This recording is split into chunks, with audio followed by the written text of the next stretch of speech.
for discussion Q&A after they have presented. My name is Patrick Earle. I'm the Executive Director of the Diplomacy Training Programme, which is an NGO affiliated with the Faculty of Law and Justice at the University of New South Wales in Sydney. I begin with an acknowledgement of the country that we're on. This land belongs to the Bidjigal people of the Eora Nation. The land was never ceded, and the right to self-determination continues to be claimed. And we would like to pay our respects to the elders past and present, and to those who are joining us today from the many different lands and the many different struggles for self-determination across Australia and beyond.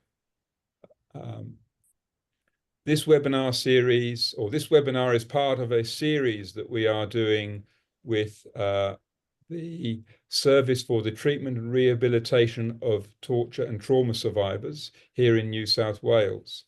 It's a collaboration and a partnership we value very greatly. We have done a number of face-to-face programs with refugee and migrant community leaders in Sydney. They requested for us to do a bit more work together, in particular to run a series of webinars looking at human rights, international human rights system, and some key issues. We have just concluded a series of 3 webinars focused on genocide and the Genocide Convention. This webinar begins a series of 3 webinars on the UN Human Rights Accountability System. We thought we would begin this series with a focus on UN treaty bodies and the reporting system. And because of the particular day that we are and where we are, and for a number of important reasons, we thought we would begin with a focus on the UN Convention on the Elimination of All Forms of Racial Discrimination, CERD. I hope you forgive me and others if we sometimes lapse into acronyms and abbreviations. The reason we thought that would be appropriate today is that tomorrow marks the International Day for the Elimination of Racial Discrimination. It commemorates the massacre of peaceful demonstrators in apartheid South Africa in 1961.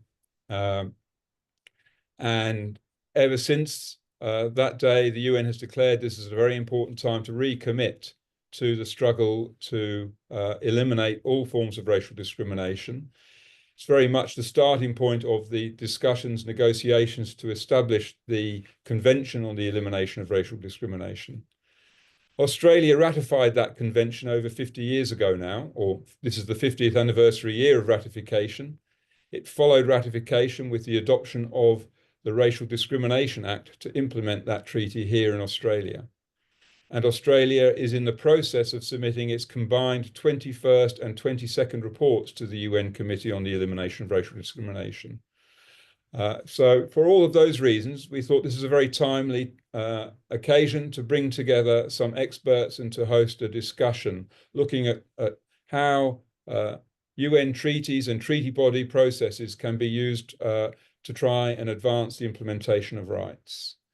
We're very pleased to and honored to be to welcome 2 expert speakers with us today. From Korea, we have Professor Chung, who has a long and distinguished academic career as a professor of sociology at Seoul National University, and who has great experience in contributing to the work of the UN and the UN human rights system in many different roles. She is currently serving as the rapporteur of the UN Committee for the Elimination of All Forms of Racial Discrimination. She has a background in advocacy around feminism.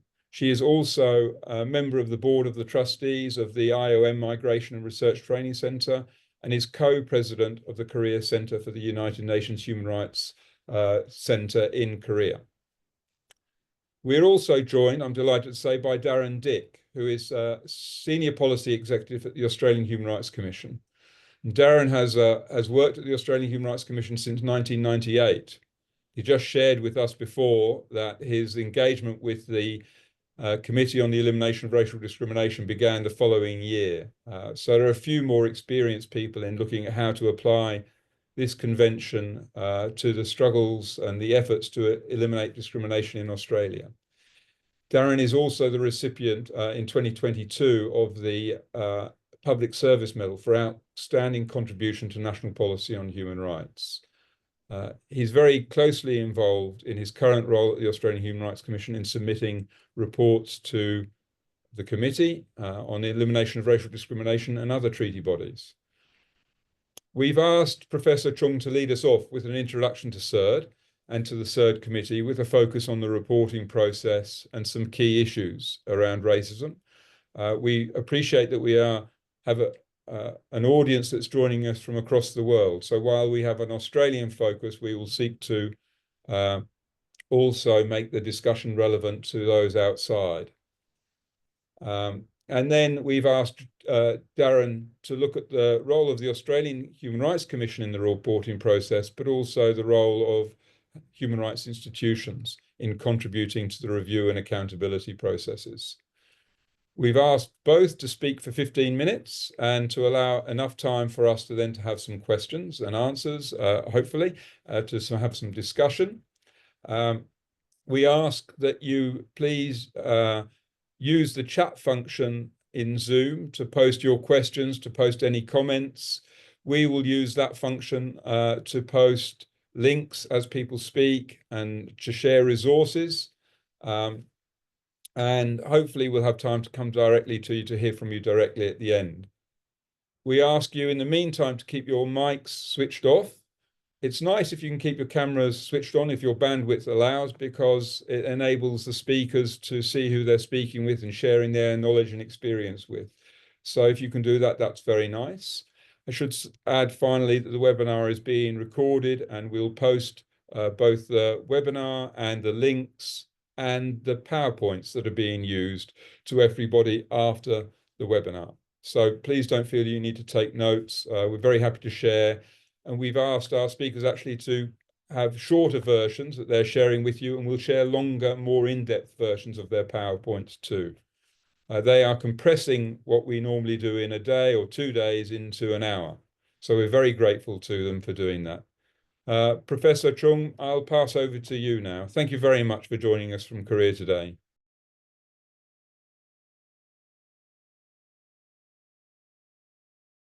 Sorry, Professor Chung, I think you're still on mute.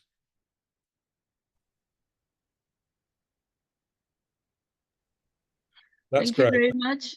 Thank you very much. I'm honored to be invited such on the forum, and I would like to join congratulations to CERD birthday tomorrow, and also the ratification of the CERD by the Australian government. 50th anniversary. Okay, 50th anniversary. Okay, I will go directly because I don't have time. Yeah, as you know, the next slide.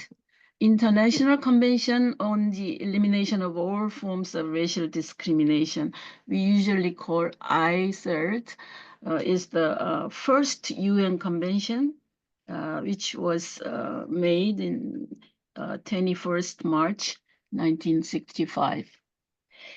Australia ratified in 1975. The committee on the, up to now, 182 state parties ratified. And is one of the most widely ratified human rights treaties, but I have to point out that in Asia, still the ratification rate is not so high in comparison with other reasons. And the Committee on the Elimination of Racial Discrimination, we call CERD, composed of 18 members. We have a principle to keep geographical balance, but there are only 2 Asian members, me and Chinese. So I'd like taking this opportunity, the Australian government to nominate the candidate for the CERD. Next slide, please. the CERD has yeah. Oh, I think actually I don't need that slide, and then please go to the next slide. Okay, here, as you know, everybody knows the UN human rights mechanism composed of charter-based and treaty-based. There are 9.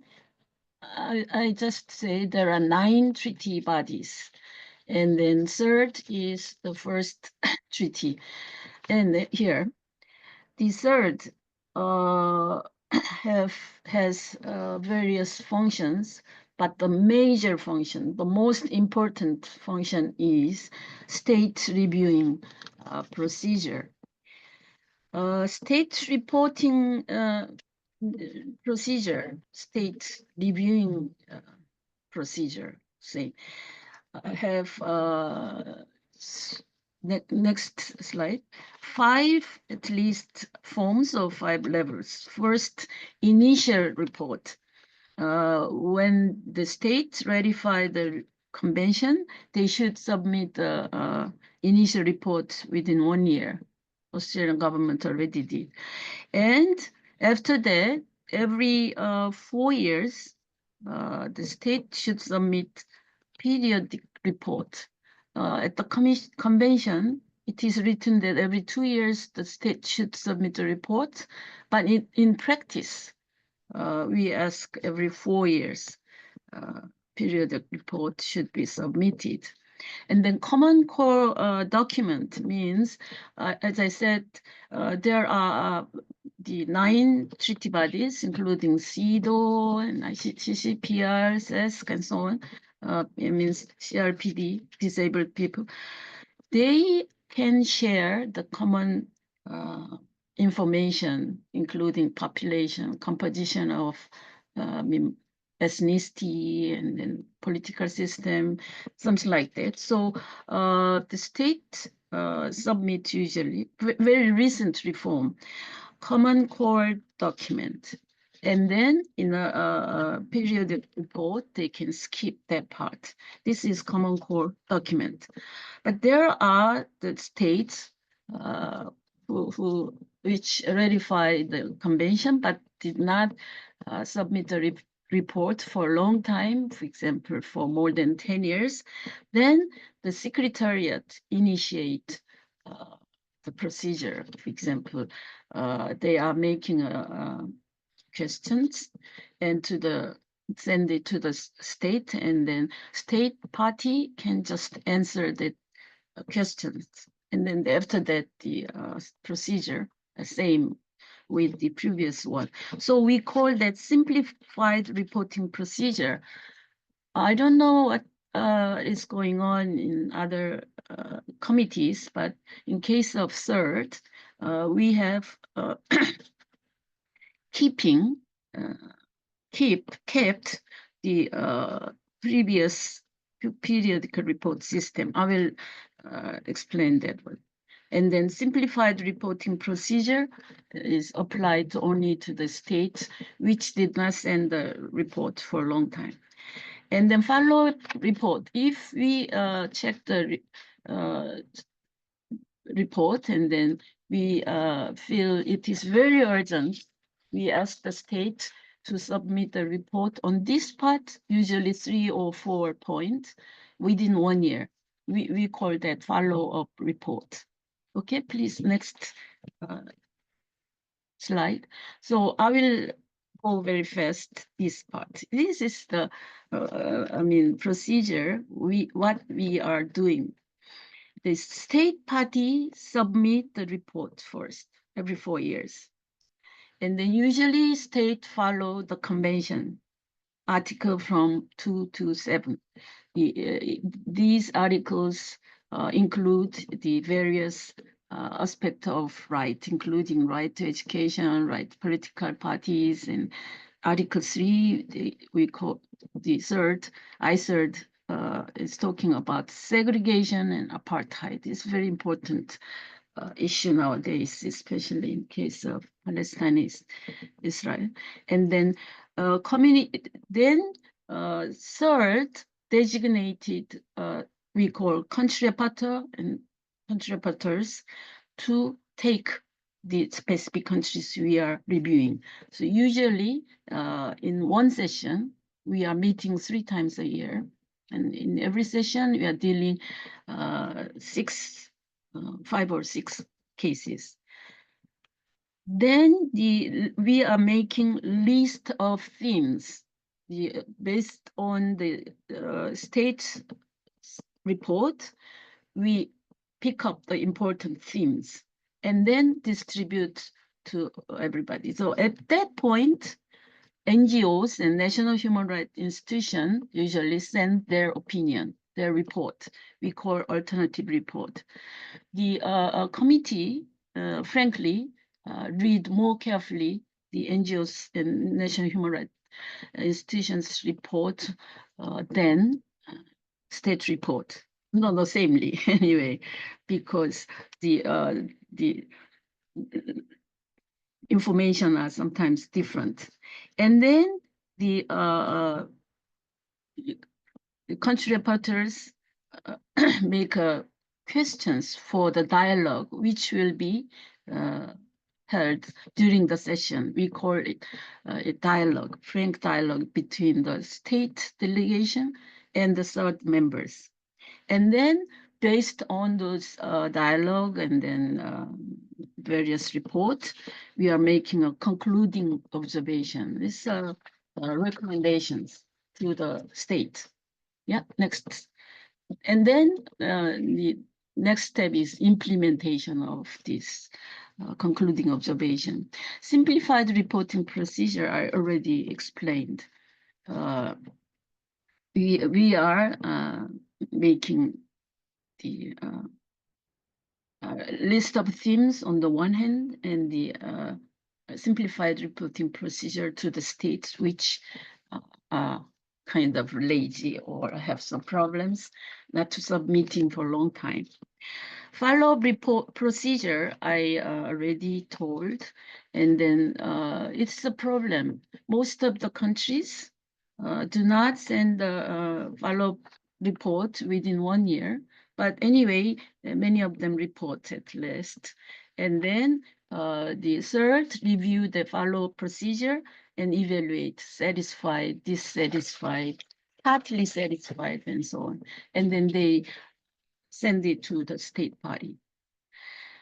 These are the reporting review procedure, right? So then next slide, please. Yeah, but we have several other functions, including individual communication and interstate communication. Individual communications, the case that on specific persons alleged or considered themselves as victims of human rights violation, mostly by the state government. And they try to settle their issue within their own countries, but cannot. Then they bring the issue to the CERD. Individual communication, all other committees have same procedure. Yeah, so mostly NGOs' role is very important here. Individual victims are supported by NGOs. I don't have enough time. Anyway, in Korea, the foreign English teachers should have get HIV test, and then Korean teachers do not have to do that. So this the one New Zealand teacher brought her issue to the CERD, and she won, and our government, Korean government, abolished that system. Interstate communication is the state level issue. The one state or consider they are victimized by other states, but that could not well settled even at the ICJ. They bring this issue. In the case of this interstate communication also exist in all other treaty bodies. But the CERD, up to now, CERD is the only treaty bodies which received the case. Recently, the Palestine submit their interstate communication against Israel to the CERD, and then we established the ad hoc conciliation commission composed of 5 members and pursuing amicable solution. I think this part is a little bit different from other court case. And then after submitting report, including various recommendations, we established a follow reporter and then continue to keep an eye on this issue. This is the interstate communication. I think it is very important. And then early warning and urgent action procedure.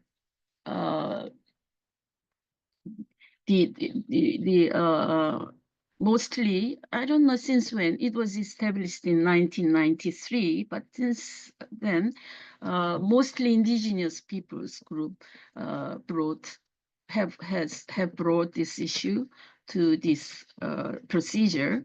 And then NGO's role is very important here too. Yeah. And in addition to review this issue, this procedure, CERD procedure, has expressed very short, very powerful action, including publicized statement or decision and so on. For example, during COVID era, we made a statement on the discrimination against Asian people in the especially American area. And also we issued a decision on Uyghur group in China, and also recently 2 statements on Israel and Palestine issue and so on. So it's very important. And then the points of concern I add, we have some problems, many problems, but example is definition of racial discrimination. Some countries argue that it's not a racial discrimination. For example, when we deal with caste discrimination, Indian government, Japanese government, on the case of Burak issue, it's not a racial issue. So there is a parallel until now. But in this case, the CERD has established general recommendation. I don't know why, but the convention has not been revised. And in addition, instead, we are making a general recommendation. In other committees, they call it general comments. It's a kind of adding some element to the convention. So the CERD made the general convention on caste issue, and then also general convention on the nationality and so on. 1 minute more. And the other point is state should go into a deeper aspect of indirect discrimination, not only the direct forms of racial discrimination, indirect discrimination, structural discrimination, we call systemic discrimination. And then intersectionality is very much emphasized, not only the CERD, but other committees. And CERD also explore anyway, the newly emerging issue, including environmental racism, which is related with climate change, and then racism in new technology, and then hate crimes, and so on. So we already made the general recommendation on these issues. Thank you very much. I stop here.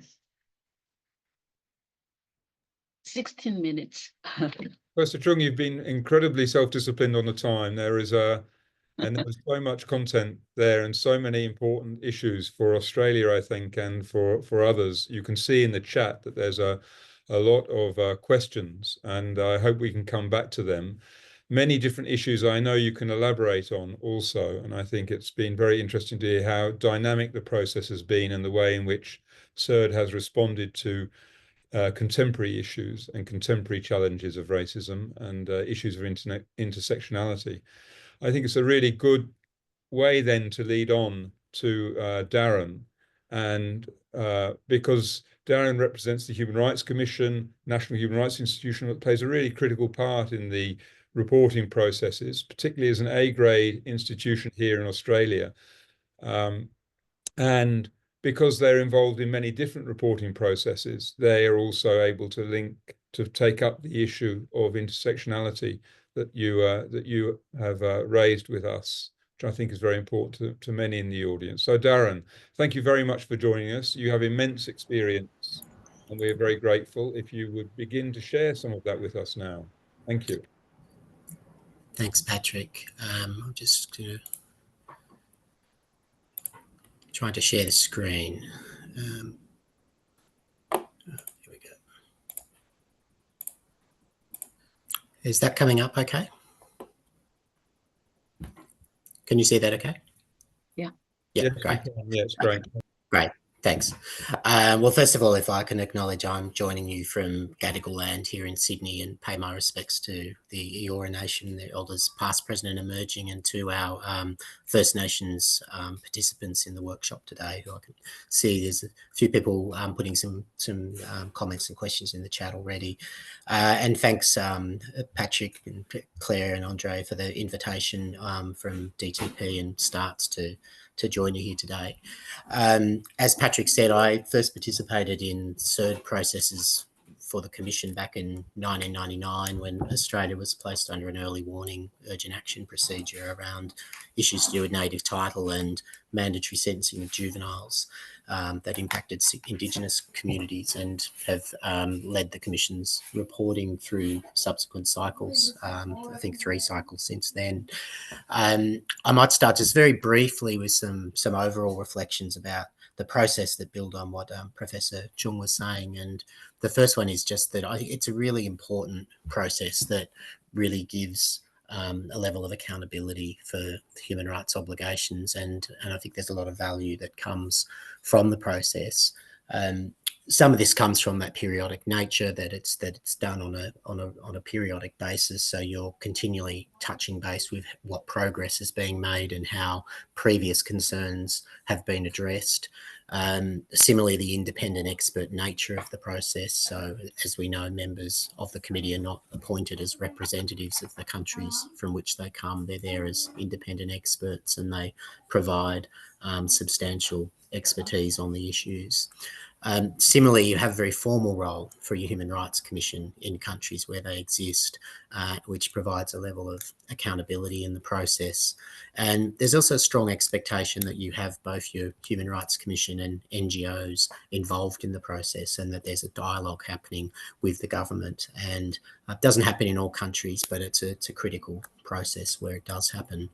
And similarly, building on that, there is a capacity for human rights commissions, NGOs, civil society organisations to be able to provide parallel reports to the committee, to be able to brief the committee, etc., to inform the views that they then form. And that's been very effectively used in Australia by First Nations organisations as well.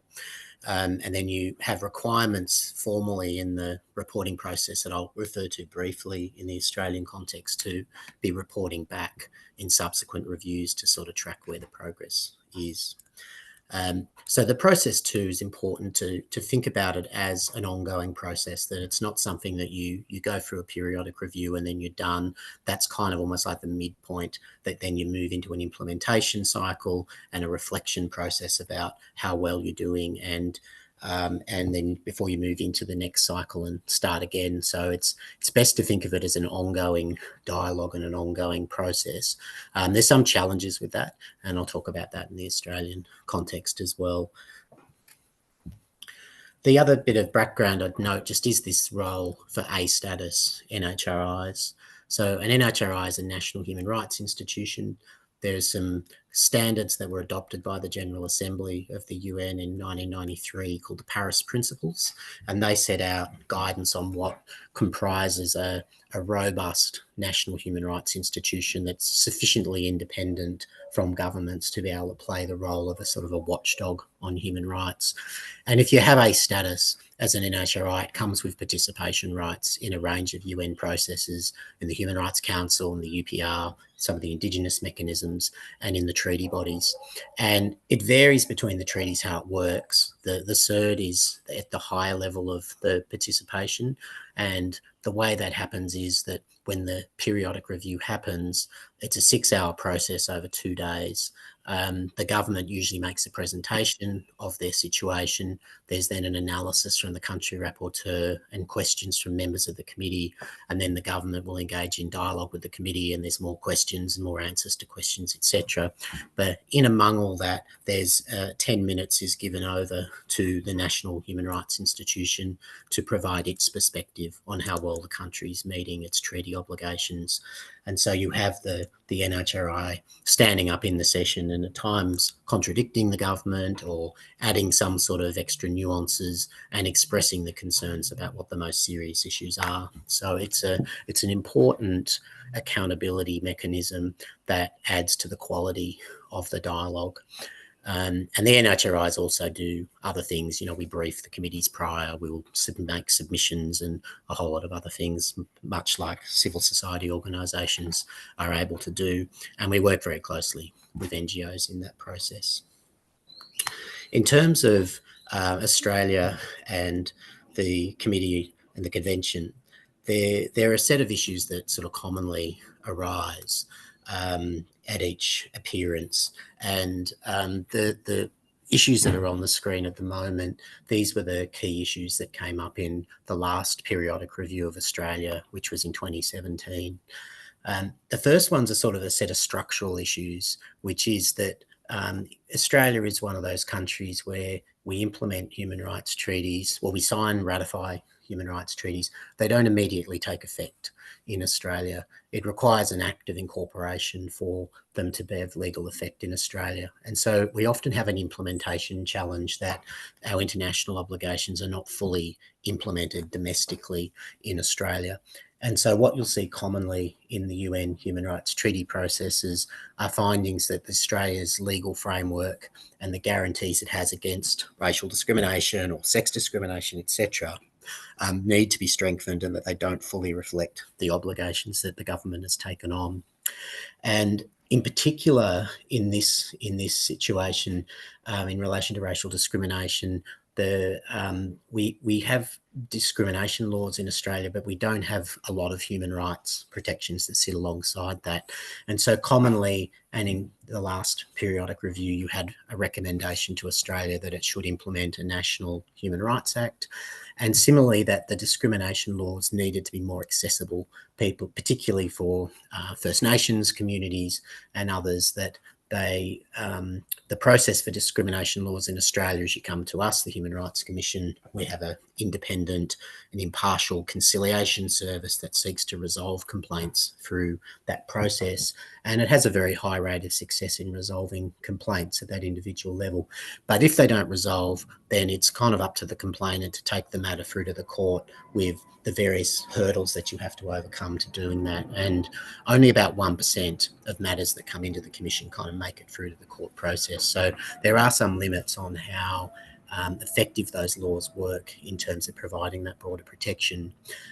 They're also very individually focused, so they are very contingent on individuals bringing those actions. And our argument for a number of years is that the laws should be framed differently so that they have more systemic impacts. So better regulatory powers. So it's up to the Commission to identify where there's a thematic issue and to be able to pursue that rather than it being on the individuals who are experiencing the discrimination.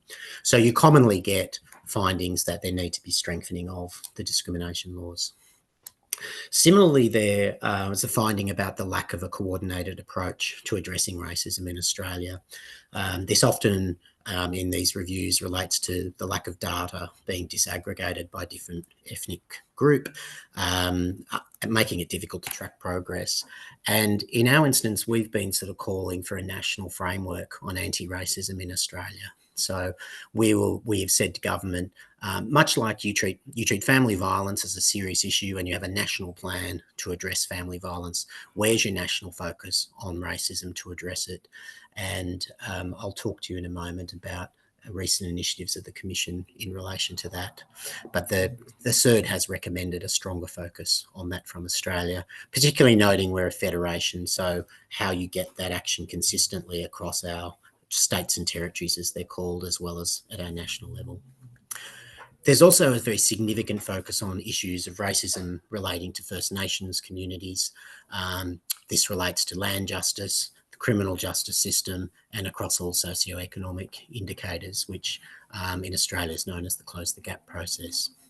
Similarly, around asylum seekers and refugee policy, very strong recommendations relating to the immigration detention system in Australia, the use of third countries for processing of asylum seekers, and differences in how people's refugee status is determined based on the mode of arrival in Australia as well.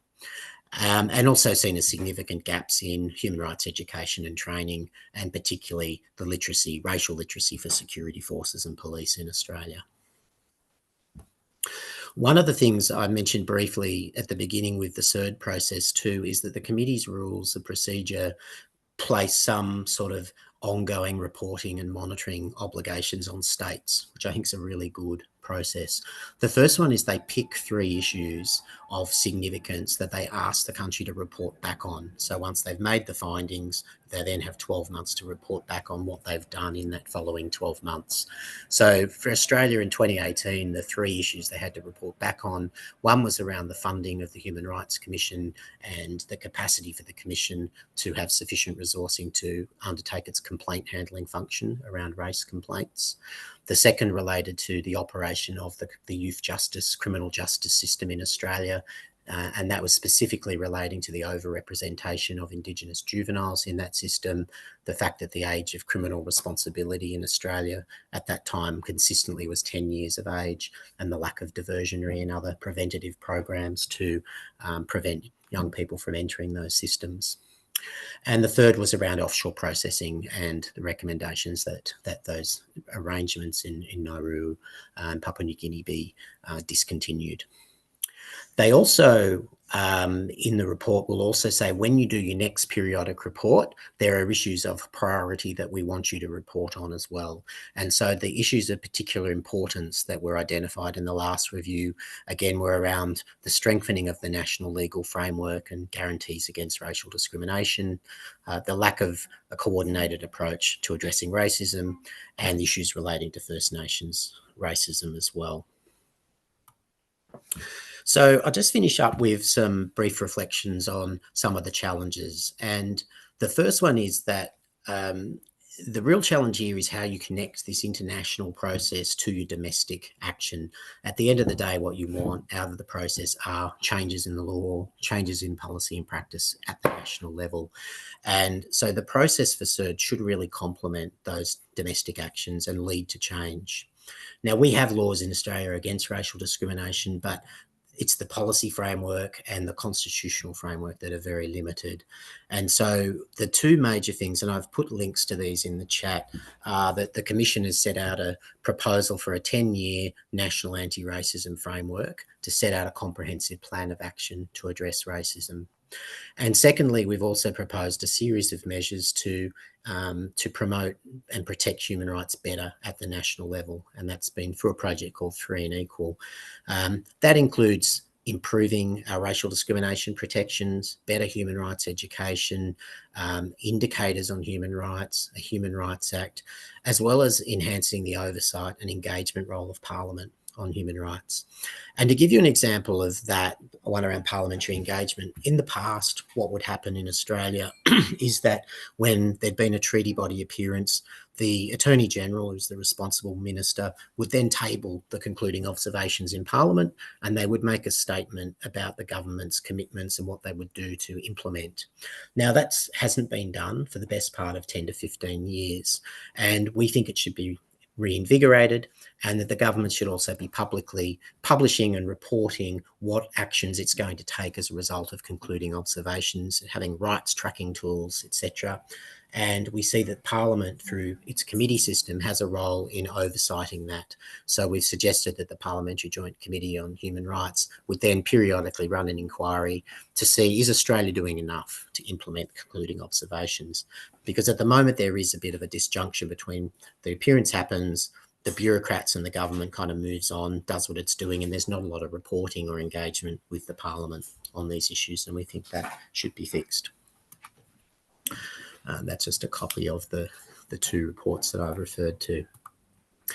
So other challenges I think that are there at a broader level is we know that there's a critical issue of funding in the UN, but the appearances are becoming further and further apart. So the last two appearances for Australia were 2010 and 2017. The next one's likely to be 2027, excuse me. So that's a 10-year gap between appearances. So it's very difficult to maintain the momentum on the reviews when the periods between reviews are getting to such a long period. And as an example of why I think that's a problem is we're about to do the Universal Periodic Review, which happens in January. One of the reports for that, there are 3 reports. One of them will be on UN views on Australia since the previous review, which is 2021. It will have no update in that review from the CERD Committee because there has been no periodic review in that period. In fact, there'll be one treaty body that's happened in that 5.5-year period, which makes it very difficult to then be able to use that information in a contemporary way to inform that process. It also means that it's hard for everyone, actually, for government, the Human Rights Commission, NGOs, because people move on and then people are relearning what the process is every time they have to engage in it. So those delays are significant and they're impacting on the effectiveness of the process. At the domestic level, as I said, it's an absence of tracking processes, an absence of accountability mechanisms. And the result of that is at times that you get some similar findings between cycles.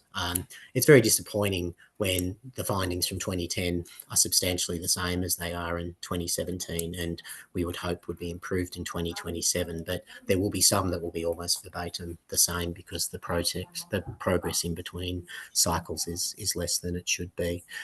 And the final point I'd make is because you don't have these domestic frameworks in place, you don't have a national race framework. It's, for example, it means then that when these processes do happen, they have a sort of a larger role than perhaps they should. And governments get into a very defensive mode about it because they're being reviewed by the UN and all this sort of stuff. Whereas if they actually had the domestic processes to be maintained, have proper monitoring and indicators and all of that happening at the best of times, then there would be a slightly different role for this process. But at the moment, de facto, it becomes the major review process for Australia on race because Australia doesn't have its own process. And that is a very significant challenge as we move forward. So, Patrick, I'll finish my comments there. And thanks, Darren. That's great. That's really appreciate. So much to get through. And 50 years of ratification of CERD, so many of these same issues keep coming up, also through the reporting process. There have been a number of questions in the chat that go to this. What is the follow-up? How can the issue of non-compliance with CERD recommendations be addressed? And that might be a question for both of you. But I might group a couple of the things that have come up because another theme in the questions has also been around Indigenous peoples. And what's the relationship between UNDRIP, the standard on Indigenous people's rights, and CERD, for example? Do you take into account in your consideration the UN Declaration on the Rights of Indigenous Peoples, even though it's not a treaty? And then there is a very specific question, I think, from Liz Beock about whether an NGO can lodge an individual communication on behalf of a non-national in another state. For example, can an Australian NGO lodge a communication for an Afghan refugee who has been resident without rights in Indonesia for more than 10 years? So I don't know whether that's too specific a question. Some of these questions I think we'll have to take on notice. There may well be people in the audience who can answer these as well or share links, and that would of course be very appreciated. But maybe if we can come back to you, Professor Chung, with if you'd like to respond to anything that you've heard as well, or any of the chat you've seen, then please feel free to do so.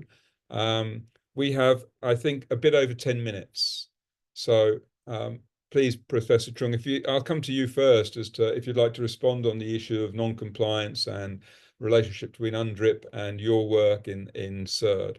Thank you.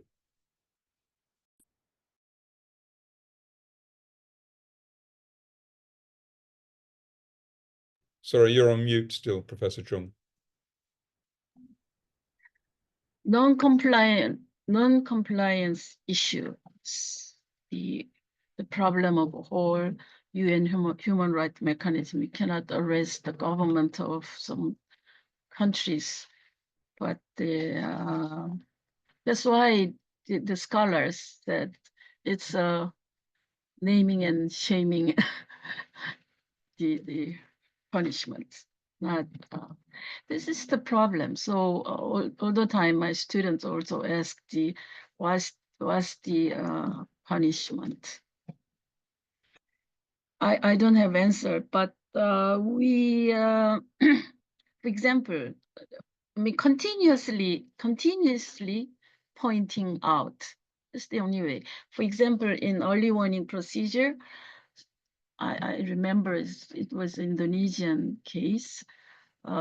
We sent a letter, remind letter, again letter, and no answers. And then we asked the dialogue with the ambassador reside in Geneva and talked. And we realized there was some changes, kind of things. I'm sorry, this is non-compliance. So in the case of follow-up procedure, we said it's unsatisfied, dissatisfied at all, then send the letter, and they send their follow report again. I think in this process, it's getting better very slowly. I have no answer. I was the member of the Ad Hoc Conciliation Commission on the issue of Palestine and versus Israel. Israel did not appear at all. We asked to appear, present the meeting. We didn't have any tools to enforce the presence. So I came to know there are a long list of non-presence of the court and then this kind of procedure at all. Yeah, let's make a slow but positive improvement. That's my answer. Indigenous group, I will answer one more questions. To indigenous, working group on indigenous, special rapporteur on indigenous people, right? Forum, there is a forum on indigenous people. What's the role, difference of the roles between those mechanisms and the CERD? I think there are many overlapping instruments in the United States, nations. In case of just Palestinian Israeli issue, there are so many resolutions from the Assembly, General Assembly, Security Council, Human Rights Council, and then there are special rapporteurs on this issue and so on. On the elderly, the human rights of older persons, there are many mechanisms, but there are still a continuing effort for establishing the Convention on the Right of Older Persons. So there are overlapping, but that make a synergy effect. That's my belief, but they're overlapping. Thank you.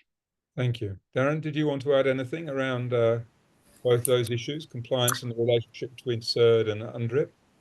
Yeah, sure. Mainly on the UNDRIP issue.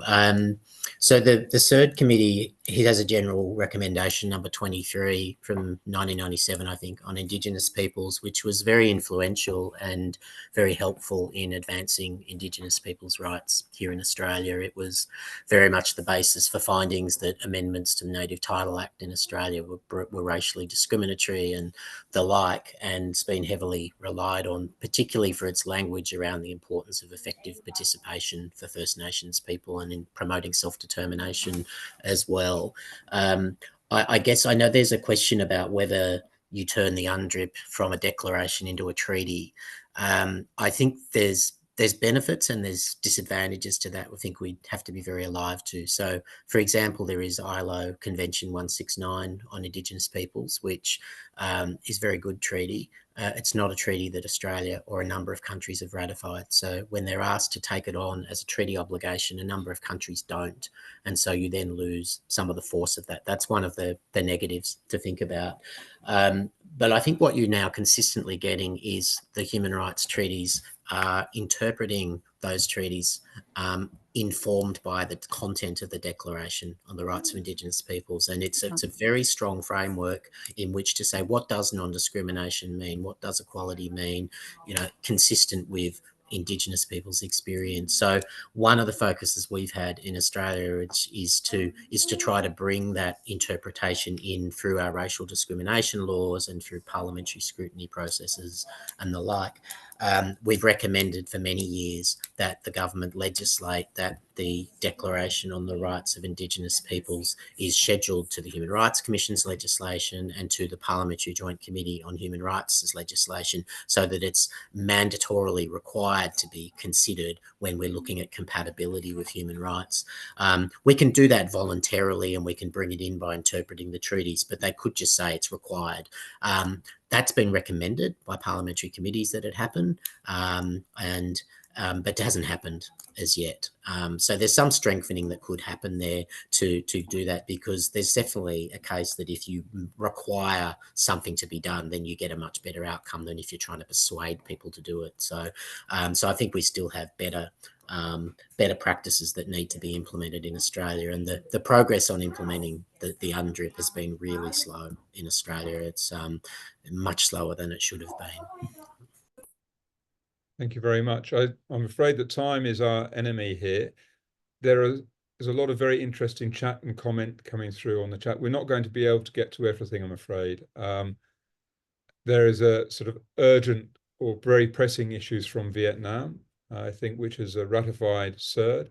And the questions go to issues around torture. I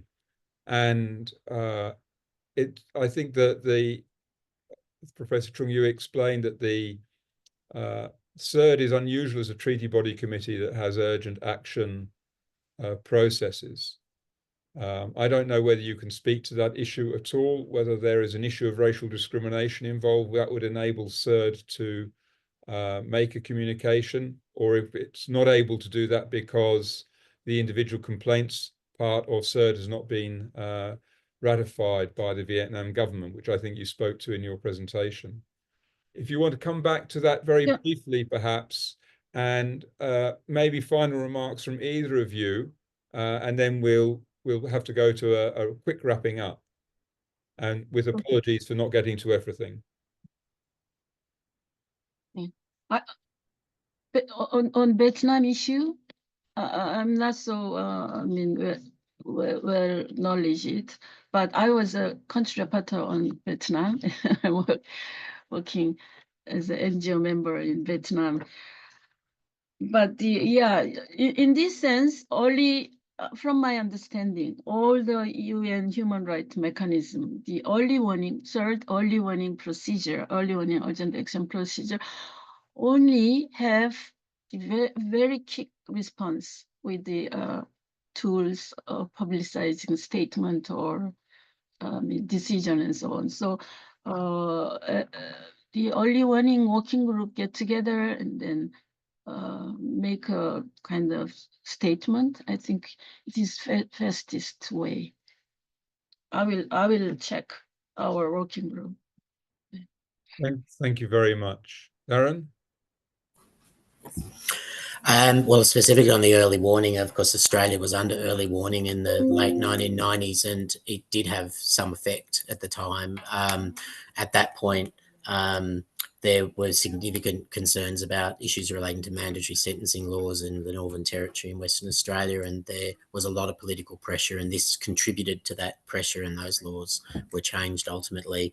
They'd also had a gap in having an Aboriginal Social Justice Commissioner, and when it went to the early warning procedure, that position was filled within days of the appearance before the committee, which was interesting as well.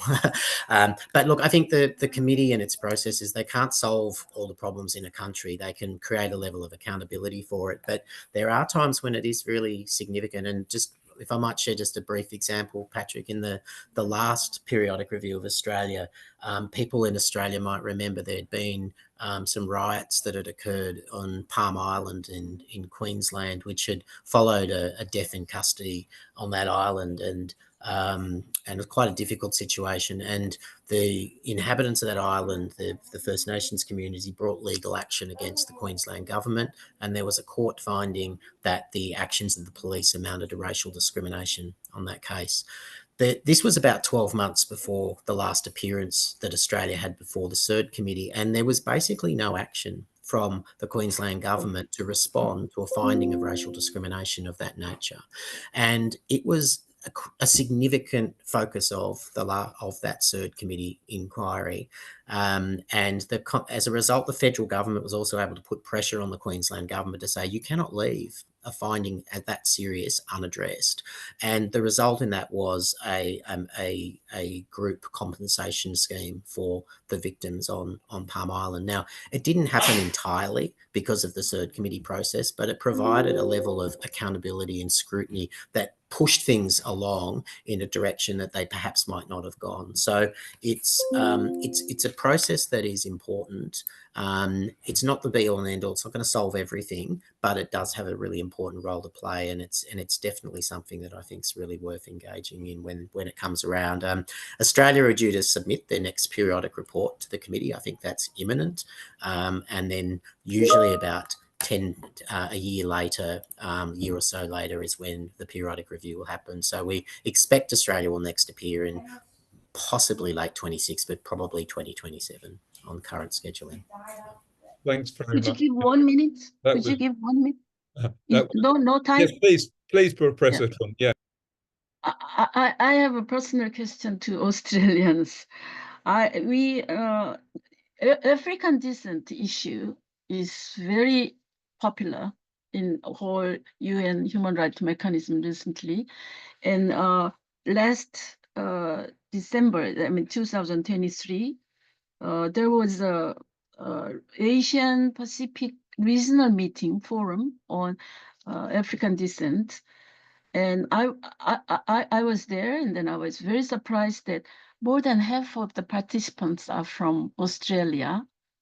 They are all, of course, speak English very, very well. And I realized that you have some problems, racial issue. But I checked the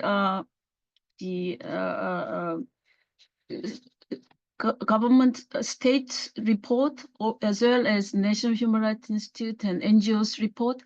Nothing mentioned about African descent. So if I could say, I'd be very, it's a very, very nice that you have introduced this, Professor Chung. I can say that there was, I think last year, a visit from the working group, which is one of the special procedures of the United Nations.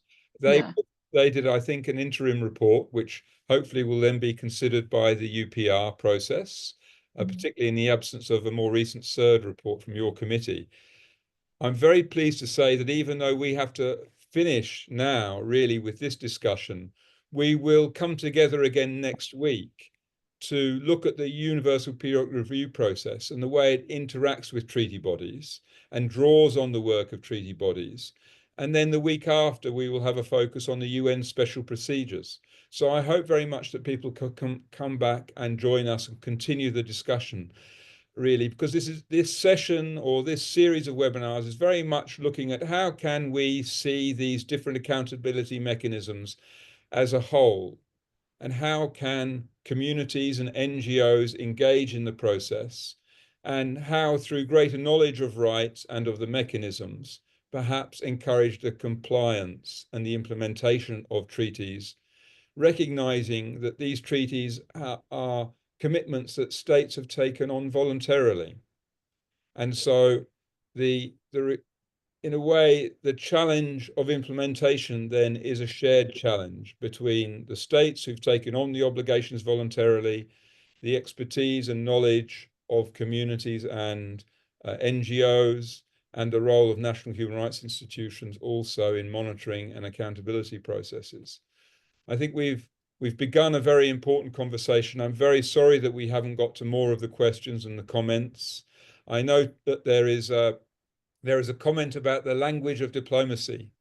And really the language of human rights is to some extent the language of diplomacy. We deal with very terrible things that provoke justly outrage and anger, but it's often frustrating that then that is communicated in a language of diplomacy. Before I ask Jasmina to close, it's really to recognize that in our name, the Diplomacy Training Program, when we were established, it was to say that there is value in human rights defenders and activists learning the language of diplomacy, the skills of diplomats, in order to more effectively progress their causes and their issues to seek solidarity and justice. So it's in that sense that that concept of people's diplomacy that we continue today, and that we would like to continue the dialogue. We're very privileged, I think, to work with Jasmina and with Atem from start, the lived experience they bring to these issues. So Jasmina, I'll pass to you now and ask you to close for us. Thank you, Patrick. Professor Chung and Atem. Thank you, Patrick. Atem, I think, is gone, but I'm still here. Look, everyone, we have many people outside of Australia and people outside of New South Wales. I work for an organisation called Service for the Treatment and Rehabilitation of Torture and Trauma Survivors in Sydney, in New South Wales, and we work with refugee communities, refugee-led organisations, and support them with their own advocacy processes. I think we have done a lot of work within Australia with different communities, but this being able to work with you with the diplomacy training program, this allows us to actually explain to people or share the knowledge and language of international law.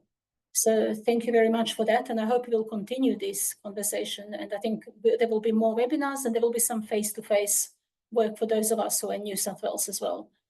So thank you, Patrick, Claire and Andre, and thank you to our fantastic presenters today, Darren and Dr. Chung, Professor Chung.